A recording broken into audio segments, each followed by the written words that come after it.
Avec Lens-Nancy, les spectateurs du stade Bollaert attendaient un match disputé mais aussi du spectacle, grâce à la présence de Michel Platini bien sûr. Ils étaient revenus exprès, 25 000 pour assister à cette fête. Malheureusement, ils ont été déçus. Il est vrai qu'avec le système des matchs aller-retour, la Coupe de France a vraiment perdu de son intérêt.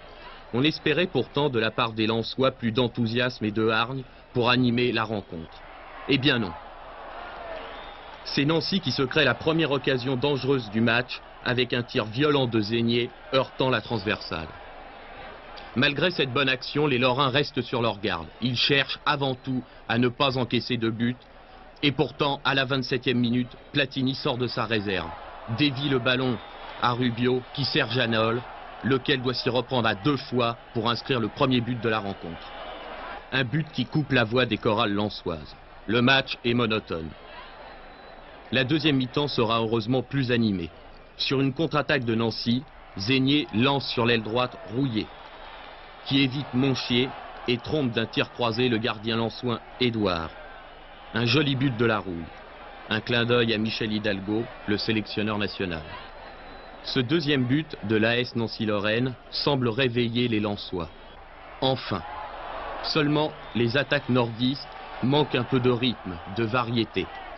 Trop de centres qui n'inquiètent pas le jeune gardien lorrain Collery, remplaçant de Moutier, blessé et indisponible pour 1 mois.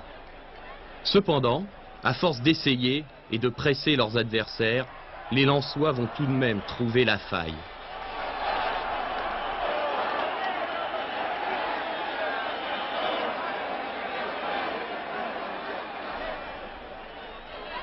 Et c'est sur un corner que Lens va réduire enfin la marque. Pascal Françoise reprend une première fois et c'est finalement Daniel Leclerc qui de 20 mètres et du pied gauche marque le but de son équipe. Score final 2-1 pour Nancy.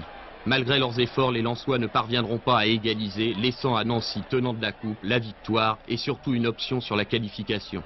Un match retour où Michel Platini sera beaucoup plus à l'aise.